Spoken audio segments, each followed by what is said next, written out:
Welcome, everybody, to the It's Never Too Late show. I'm Suzanne Oshima, and I help single women transform midlife into your best life and find love again in your next chapter.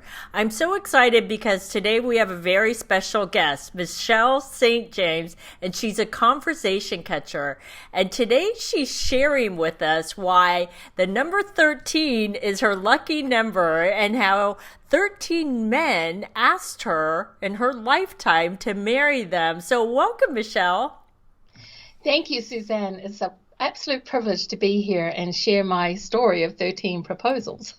I know. Well, before we jump in, though, I would love for you to share with the audience, what is a conversation catcher and what do you do? Because I know everyone's like, what is that? Thank you. I have pivoted into a career as a conversation catcher, which involves having a video podcast. So I host Life and Leadership, Conscious Journey. And the topics we cover are around leadership, conscious stewardship, and legacy. So having a dialogue that creates community and tribe, a circle of influence in the wider world. Oh, I love that because it sounds like you're really trying to empower people and really change the world. I love that. Thank you. Thank you. Well, I feel like that we have this privileged position of being able to bring the world into conversation and share the topics that we're passionate about. I appreciate the service that you bring in the world around, your next best chapter. And I have had so many wonderful opportunities to found a social enterprise law firm, a thought leadership practice, mentoring global leaders and encouraging people to lean into a legacy and reinvent themselves as well. Yeah. So, it's really interesting because, your job, what you do, has nothing to do with finding love again. And it was really funny just to let the audience know how we came across this topic and why I wanted to interview you, Michelle, is because when you interviewed me for your podcast show, you had mentioned that you had been engaged 13 men asked you to marry them, right? And when you said that, I was like, what? And I was like, you have to tell your story because I know women are going to be dying to know what is it with Michelle that made 13 men propose to her? Ladies, she did not marry 13 men, but I would love for you to share your story of why 13 men asked you to marry them. Well, I think it's also important to note here that I have a podcast for global leaders.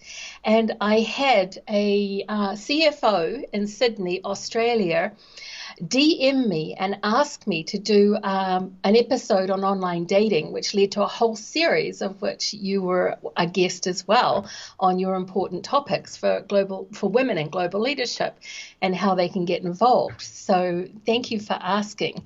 Thank you for your question as well on why do I think all those men wanted to propose? Well, I think we should reverse that. Why would we wish to be proposed to or be in a relationship with men? I think the value that I can bring to this conversation is I have my priorities up front. Now, I'm sure, and I know, having met a number of women in some of your groups, we are powerful alpha females. We are strong, we are vibrant, we have robust lives and careers. We're successful, financially serene, or doing the tiny house thing and getting rid of everything. And the empty nest just means you've got more rooms that you can add your hobbies and exciting passion projects in. So why am I open to looking for love again? It's because I am successful on every level of my life. But one thing a man does for me, my preferred partner choice, is I can feel feminine. And I was paid a very nice compliment recently by an alpha male. He said, I really love how you can just slide back into being in your femininity. Ladies, secret confession here, a lot of work behind the scenes. I had to get out of my linear thinking, which is very masculine, and move back into my feminine. And that's better for my hormones, for my health and my well-being. So I think it's important that you know why you want to be in relationship, and I value the opportunity to tell you why I'm looking at it, because I have been very successful at the top of the ladder. I'm now podcasting quite happily at my own little place and space, but I'm also interested in being able to lean into my femininity more than I do being in my left brain thinking. I want to stay in creativity, well-being, and flow. Oh, I love that. You know, it's so important that women really hear what you just said, because you're right, Michelle, is my audience is a lot of strong, independent women who are Yeah, alpha females. And what a lot of women that are in that role, though, is they forget to leave the masculine energy at the door when they start searching for love again, right? absolutely. Yes. So, would you like me to share the story of my 13 proposals and Yes, the wisdom? yes, we're dying to hear. Like, I know you didn't marry them all, but like No. we would love to hear about the story, but also what you learned in the process of why you think 13 men proposed to you. Thank you. Thank you. Well, first and foremost, one piece of wisdom I want to share with your audience is men are in the business of relationships. Myself as a woman, I was in the emotion of a relationship and feeling valued, and of course, more recently, really, really leaning into my femininity. So I guess I'll kind of do this a little bit chronologically. So, we all had our first boyfriend out of school. I was a late bloomer because I came out of a very dysfunctional, violent household.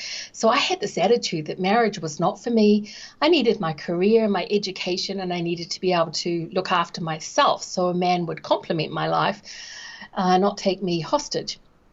So the first one was, of course, not long after I had gotten out of high school. And I call that one living in the gap because my partner at the time, we were saving to do world travel. And I was born and raised in New Zealand, started traveling in my late teens. And sadly, his parents weren't quite sure that he should be with me because I was from a broken home. My parents were divorced.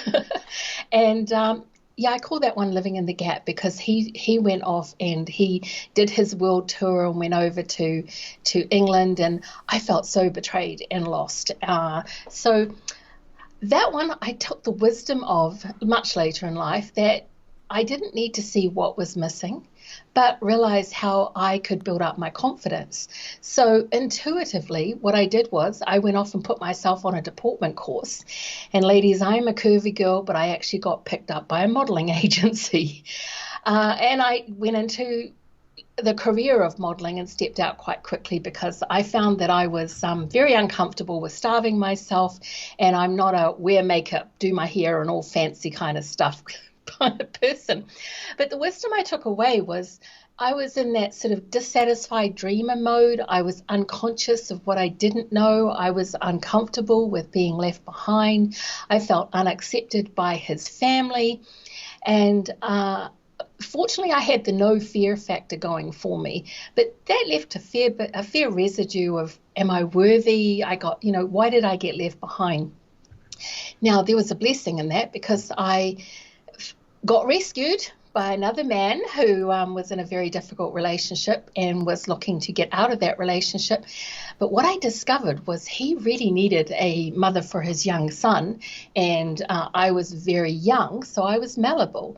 And I was very blessed to have moved away from that. And then I met who was to become my first husband.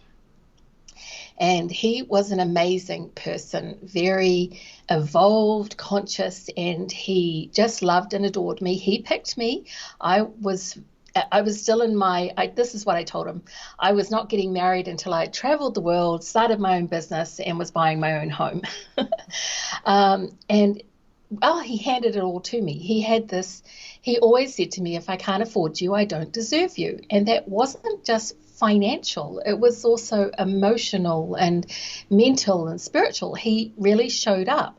He was 13 years older than me, but sadly, with just under 10 years, he died suddenly.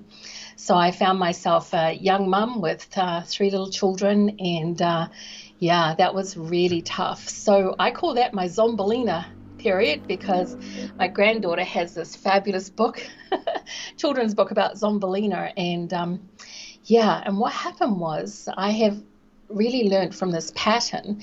I had taken myself into a much healthier and happier place. But when my husband died, I reverted back to my norm, and that was alcoholism and choosing men who had addictions, which was what the childhood I had grown up in. So I call that my sort of backward forward period, where I'd taken great leaps forward in a very healthy relationship and a healthy marriage, and then the impact of being widowed really caused a lot of distress, but there was a lot of wisdom and growing that I could do through that pain. So why do you think that's interesting, that you reverted back to what you knew, right? Why do you think, what do you think triggered you back to moving back into picking men that are alcoholics or have other addiction issues? Yes, this is a question I really value having the opportunity to answer. I did a genogram later in my life and saw that all the women in my family, grandmothers, great grandmothers, they had married men there was just so much intergenerational trauma from alcoholism that fed right through. And of course, in a more modern age, the drug and other addictions came into play. What I found myself doing was geographical transfers. So here's a knowledge bomb. Edmund Burglar says change of scene has no effect on your unconscious conflicts. And I had to learn that one in spades, and I got my hands well and truly onto that.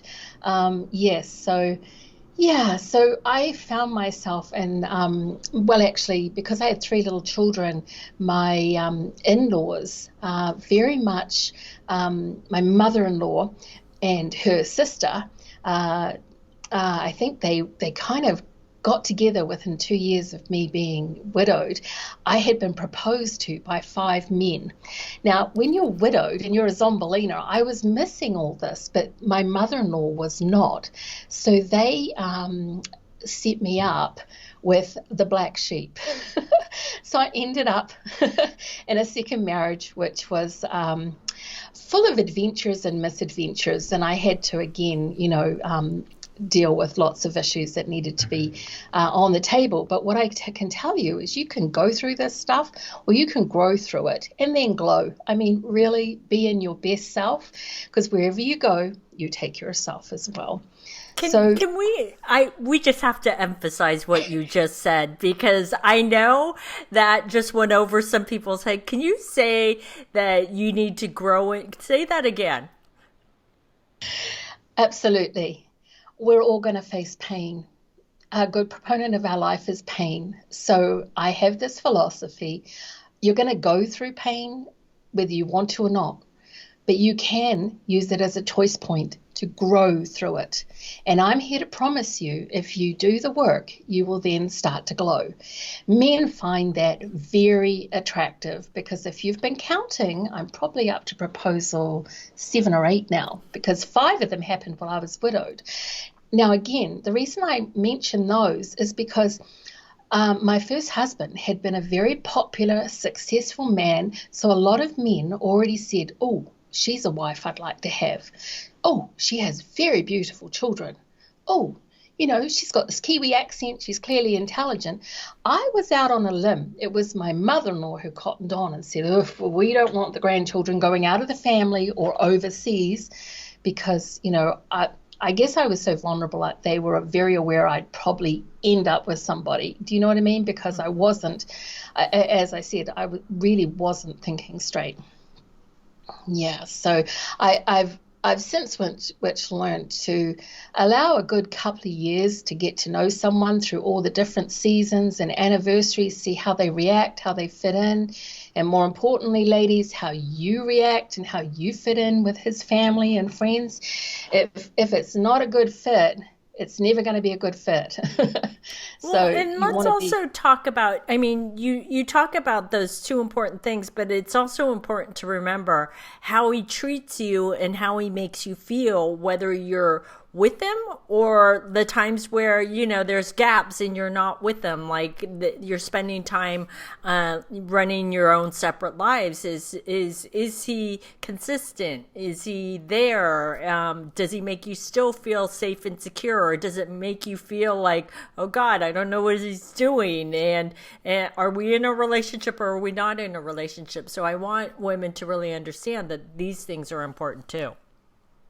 Absolutely. We need to go on a safari of ourself and our spirit. We really need to be aware and connected to what's happening in here as opposed to, what everyone else thinks out there. Because I can tell your audience, if you are happy and you're content, he knows he has a chance of making you happy. As I said with my first husband, he set the die. He was there. He was on the job to be there for me. Now, I like the other point that you made, and I'm also was trying to make, is if you're not fitting in and he's not going to stand up for you or be your protector, that leaves you very vulnerable. And I had a really deep experience of that, which was very, I turned it on myself. What was I doing wrong? How could I do better? And it was actually nothing to do with me. I was just in the wrong place with somebody who was a wonderful person, but there was not the ability to be caring of me. There was a willingness to enjoy my discomfort and not necessarily fitting in. So my life wasn't being complimented; it was being compromised. Ooh, And good again, point. I go back to the family genogram. There were a lot of really good, strong, fabulous women who did amazing things under difficult circumstances in my family genogram. And I'm a good girl. I show up. I can be over responsible. But if I'm going to be vulnerable where I'm trying to prove something to someone else, that may not be the healthiest place for me to be. Now, I'm sharing my confessions here because, and I'm going to quote a lovely, powerful woman here, Rosalind Russell. Flops is a part of life's menu, and I'm never a girl to miss out. Come on, we're going to make mistakes. Let's go and enjoy the making of the mistakes, or at the very least, the wisdom we can gain from those. I love that. I love that. Things are going to happen. Life isn't perfect. Life is messy. And it's important for us to get comfortable in that uncomfortableness, because I think too often we, as strong, independent women, alpha women, and we're so successful in our careers, is then we try to be perfectionists in our personal life and in relationships. And life is messy. It doesn't work out perfect. And we have to let go of that. I love that you said that. Absolutely. I have a philosophy: fail fast and fail quietly. And in this case, in these circumstances, share what I've learned from those failures. So I would love to share the funniest proposal I've had. Yes, we would love to hear. Well, I won't name names, but I also want to put a caveat that I truly believe people are doing the very best that they can with what they have and at the time that everything happens. And I share this one as a cautionary tale because often we're so excited to be invited to share someone's life and slide that golden ring on that we don't pay enough attention to what life might be like post golden ring on your finger. So this proposal happened in a leap year when an Irishman was visiting where I was, a good friend of mine, and we all got together for a Super Bowl, and I threw the Super Bowl party for a small group of friends, and she brought along her Irish friend who had just been jilted. So us girls have been chatting about that, and I had an engagement ring, so he came, and he was very terribly jilted and very terribly down, and it was leap year. So anyway, I jokingly got down on my knee and proposed to him, and he snatched the ring out of my finger and put it on and was so delighted, was seriously going to plan a wedding. And I warn you, ladies, sometimes men really want to be in relationship. They want to be married so badly. It's not about you, it's about him. So I found myself in the incredibly uncomfortable position of like, this was actually just a prank. Maybe single, but not available.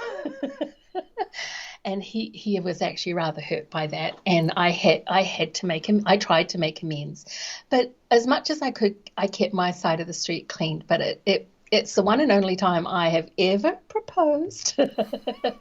And sometimes rules are meant to be broken, but be careful of vulnerable people.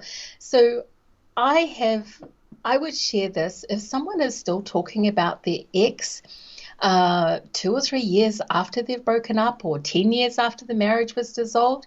He is not ready, and you are not going to have a valuable, creative, encouraging relationship because he's still in the doldrums. Yeah, that's a really good point. Thank you for sharing that. The most unsettling I want to share with you was I went to university. I did my first degree was a law degree, and I went in my early 30s, and I was astounded by the number of young men that were hitting on me. And there was one who, during the whole 4 years of my study, was constantly trying to figure out how to get into a relationship with me, and was very clear he wanted to get married but couldn't afford the ring. So that was a bit of a challenge for him. And I was very clear no. And I'm not sure if anyone with a psychology background can speak to this, but that seems to be a real thing. I mean, society calls it being a cougar and that kind of thing, but I really was quite taken back by this behavior. And it happened again when I did my doctorate in my 50s, that young men were very attracted to me. And I found it quite creepy because I have two well, not young sons, but I had sons that were around their ages. So I'm like, this is not a cool place for me to be. But I will share some secret sauce here. I was off adventuring. I was doing splunking or blackwater rafting, which is going into caves and floating in underground rivers. And the other thing I did, this is a fabulous confession, and I encourage you to try it. I did belly dancing at law school, ladies. And let me tell you, belly dancing, it releases all this amazing energy. And believe you me, I have one of the best bellies in the world for belly dancing. There's plenty there. And it releases all this energy, but it gives you this vibrational vibrancy that men cannot resist. So again, that might have been my fault on campus, but let me tell you, if you've got any body issues or whatever you want to call it, go take up belly dancing. They're all women, and if you can just really center on the joy that's released from your midsection and how beautiful your body is when you learn to move it so fluidly and flowingly, and you just feel so happy. So the secret sauce is, go do the adventures you've always wanted to do. And I think it's Julian Cameron who wrote The Artist's Way. She talked about the artist state. That was my introduction to dating myself, going out and having fun.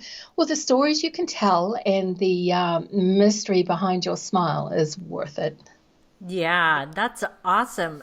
I just have to comment on the belly dancing thing, because I want women to really understand what you just shared. And while it just seems like something small, like it's I understand why it worked for you. And because number one, I'm sure it took you outside your comfort zone, right? But number two is when we step into our biggest fear, right? And outside our comfort zone is then we take our power back, right? And then it's like, oh, what was I so worried about? And then you start to like really enjoy it, right? And then you start to go, oh, I feel sexy. And then you start to love your body even more so and embracing your body. And the thing that maybe did you shy away from, now you loved, right? Tell me a woman who just doesn't start moving when she hears a little bit of good music. I mean, and this Middle Eastern stuff, this Middle Eastern music, and just being in the company of women having fun, and yeah, it's just worth its weight in gold. Yeah, it's so worth its weight in gold, and much to my horror. Another secret confession here, because I was at law school. My belly dancing teacher actually mentioned to a new Turkish restaurant that I was a really good dancer, and maybe it would help me pay my school fees. I was like, no, I don't think they'll ever admit me to the bar if they find out I'm belly dancing. That's so funny. But see, that's another fear that you step through because someone else could have told themselves, "Oh, I can't do that," right? Because of what you were doing. And you didn't let it hold you back, and I love that. Actually, it gave me a lot of wind beneath my wings because law school is a very hard run. So I'd like to go on to a second really special man that was in my life. I did the sort of online dating thing, and we met up. And from the moment we met up, he was smitten. And I got to know him, and I took the position. Another secret confession. I have spent, as you can tell, I just don't jump in and out of relationships. So, of course, I decided to enjoy myself, give myself a little freedom, and expand those boundaries, as a good girl. So we dated and we had so much fun. And I said to him, I did not want to meet his children because he was in the last stages of a divorce. And I was like, I don't really want to meet your children or anything like this. This is just you and I having fun. Anyway, we were together for 8 weeks, and the last weekend of that 8 weeks, he unexpectedly had his children, and I think unexpectedly on purpose, and introduced me. And I really struggled with that because I wasn't looking to get into a relationship. I was just really loving the fact that I could enjoy his company, his companionship, but not be somebody's mother, not being trying to take care of the house. I had law exams and things, and I just finished all that, so I was on break. So I thought, well, I can really enjoy this. And as things happen between couples separating, there was a lot of mischief around when he could see his children. Anyway, he accidentally and on purpose introduced me to the children, and I spent that weekend with them. I couldn't quite get myself out of it, so I just kind of went through it. And sadly, he went to work on the Monday morning and was killed in an accident. Oh my goodness. So I'm here thinking, I am expanding my boundaries. I'm not looking to get married or be in just really enjoy the moment, right? I kind of was at that point. I'd been widowed, I'd been divorced. I really just wanted to enjoy the moment. Wow. His sons begged me to stay for the funeral. They just kind of bonded with me over the weekend. I mean, people do the best they can as they dissolve relationships, but the children don't like their parents a whole lot at those stages. So I stayed for the funeral. And this man had written to his whole family. He had told them all about me and that he was going to propose at Christmas time.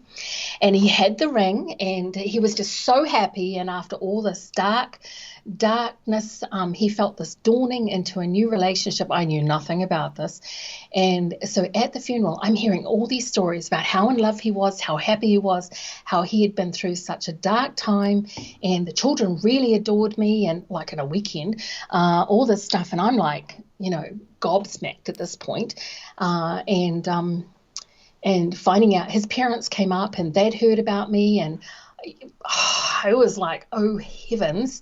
I'm not even sure what I would have done. I did not think we were at that stage. I mean, like I said, it had been 8 weeks. That was a real shocker. And I got back from the funeral, and yes, another secret confession. He'd been sending me erotic letters every day since we had met. And I get back from the funeral, and there were 3 sitting in my mailbox. So he was such a good quality man and so much fun. And he's sharing all this as he's starting to try and introduce me to the family, which if he'd been listening, he would have heard this was not the right time for me. but he was very, very, very special. And that really awakened my inner sleeping beauty. It was like, you need to start dreaming awake, and you need to start doing what you need to do with your life. And yeah, so I had to really, really work on what Ariana Huffington calls the obnoxious roommates. I had this internal itty bitty committee going on, and I had to really work at being the secretary and a lot of gratitude journaling to work my way out of that.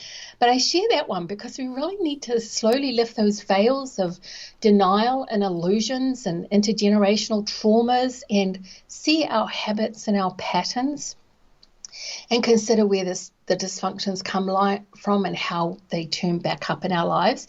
So as I had shared with you, when I was widowed, I got into a very difficult marriage with a very good person that I had to get back out of again. And I needed to do some work. I had to be very careful after that second death that I was giving myself time to heal. And, you can imagine it triggered all sorts of things. Like, I'm pretty sure I was quite clear about how involved I wanted to be in his personal life. It's a bit of a shocker when you just want to have some fun and get to know him, and he's already got forever lining up. Mm-hmm. So what engagement was that? That was number 12. Oh, we're almost at lucky 13. We are, yes. This is an interesting one, and I share this one because at this point in my life, I was coming into a very successful career. I was 3 years out of law school. Was only a few years out of law school. I was on track to be a general counsel for a multinational, and I was feeling a lot of pressure because single women in business, particularly if you're in a big organization, for your upward mobility, they're often looking at you like, why are you not married? Why are you not settled down? Who's your husband? It's all that wife Inc. Yes, so that was my number 13. That one was made, and I had to make difficult choices there again, and I had to be very careful of repeating patterns of the past because, again, this is on the back of another death. And that was a time where I really got into 12-step programs to address the intergenerational family trauma, but also to be very careful of the social conditioning, the social challenging, the self-testing, the self-trusting, and the self-authoring. So I share that story because when you're out in the world, single women are not always welcome everywhere, socially and professionally. Men are in the business of relationships. They know they need to get a wife. She needs to be sufficient and suffice. He's not looking for the love of his life necessarily. So if you can fit the bill and he can make you happy or survive not making you happy, men want to be, in a certain sectors need to be married. And so I'm very mindful now of the self-authoring part of all those things that I just shared. And how there's a great song in the movie Frozen called Let It Go, and there's this line that says, we're really pushed to conceal and don't feel. And it's really can be quite difficult when you're in the boardroom or in very men-dominated places, and they're like checking if you've got a ring on. One strategy is to put one of those wedding rings back on when you're in the world of business and men. So be cautious of the call to conceal and not feel, and the rewriting and rewiring of how you live your life. So I love Jean Houston's call to live your mythic journey and eliminate your best path for the results that you want. Yeah. It's so important that women realize that your relationship status does not define you. And it's important for us to take back our power, right? And not let what other people think, whether it's in business, in our jobs, or in our personal life, friends and family, while they mean well, sometimes they can be judgmental, is to remember that the only opinion that matters is your own, right? And that's what's important. So Oh, go ahead, Michelle. Well, I'd share two strategies. I mentioned wear a wedding ring in certain circumstances. At work events, I have two main rules. If I need to, and I'm not sure how safe I feel, I'll put a wedding ring on that finger, or a ring on that finger. And the second thing is, I never drink when I'm out in professional or dating situations. Not for me. I want to. I want my real self to shine through. My confidence, be a true reflection of who I am. My insides match my outsides.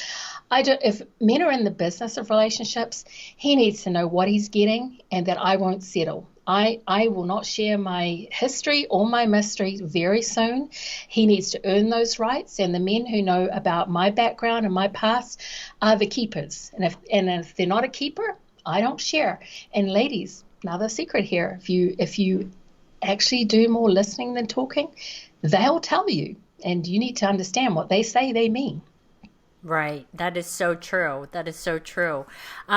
I love everything that you shared. And, when we talked the last time, when you interviewed me, what would you shared with me that you're getting back out there to find love again in your next chapter.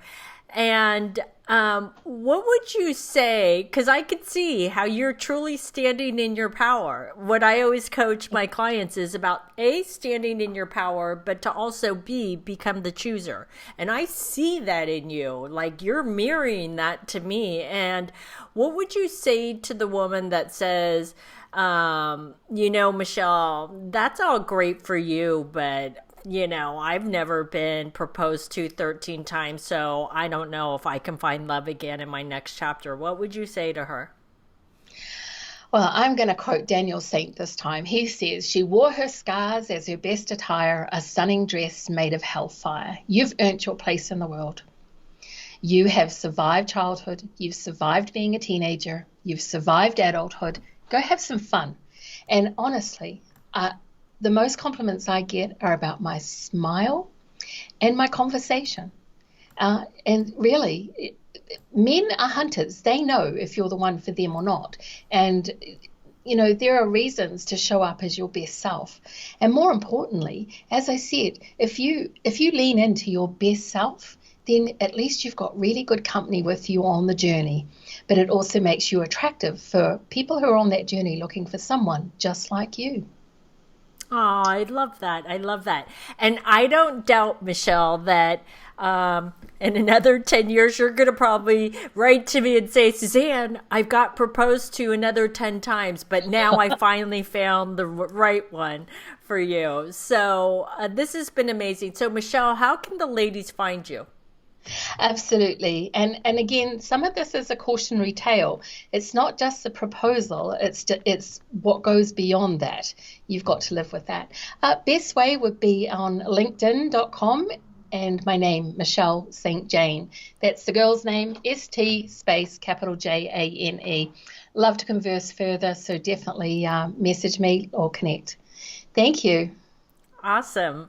Well, thanks everybody for joining us on the It's Never Too Late show. My show is available both in video and podcast format, which can be found at yournextamazingstory.com.